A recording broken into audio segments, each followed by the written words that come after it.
Well, it began with an extraordinary claim that rippled across the region. Uganda's President Yoweri Museveni declaring his country owns the Indian Ocean and warning of future conflict if denied access. Now, his remarks ignited confusion, diplomatic unease, and a wave of online ridicule.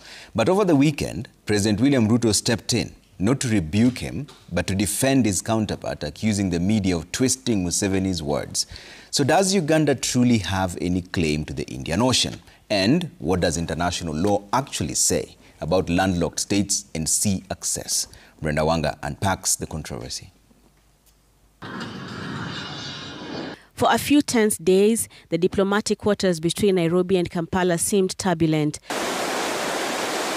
The friction between the two East African countries started by a declaration from President Yoweri Museveni that challenged the very geography of East Africa.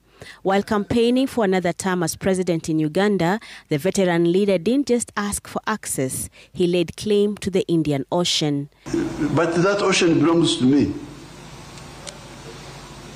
Because where is my ocean? I'm entitled to that ocean. In the future, we are going to have wars. In the future, we're going to have wars. The reaction in Kenya was instant. While Kenyans on social media responded with humor, mocking Uganda's lack of a navy, those in the diplomatic space were less amused, but they too downplayed Museveni's threat of future wars over the port of Mombasa. Kenya is a responsible member of the international community, so it is in our interest to facilitate any landlocked country that so wishes to use the port of Mombasa or the port of Lamu. We shall not deny any landlocked country that access. But on a visit to Tororo, Uganda, President William Ruto chose to pour oil on the waters. Standing shoulder to shoulder with Museveni, he dismissed the uproar as a media creation, reframing Museveni's comments as a brotherly misunderstanding.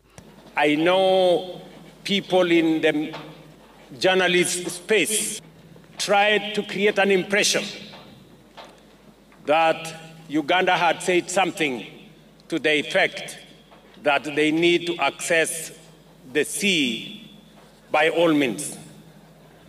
Let me assure the naysayers that Uganda and Kenya are brothers and sisters, and we do not have time for negative engagement. Uganda is assured of the access to the sea through Kenya. As Ruto came to Museveni's defense, his utterances were clear as day. How can you say that you are in a block of flats, that the compound belongs to only the flats on the ground floor, that the compound belongs to the whole block? So me, I just watch these people. You are really endangering yourself. How can you have a situation like this? But beyond the diplomatic niceties and political brotherhood lies a simple legal question. Can a landlocked country actually own the ocean? According to the United Nations Convention on the Law of the Sea, to which both Kenya and Uganda are signatories, President Museveni's claim of ownership does not hold water. The convention acknowledges that coastal states like Kenya have full sovereignty over their territorial waters. However, Article 123 of the convention gives landlocked states like Uganda the right of access to and from the sea. And international law detects that transit states like Kenya must allow freedom of transit. This weekend, President Museveni clarified that his remarks were meant to highlight regional security concerns and push for a stronger East African political federation. Brenda Wanga, Citizen TV.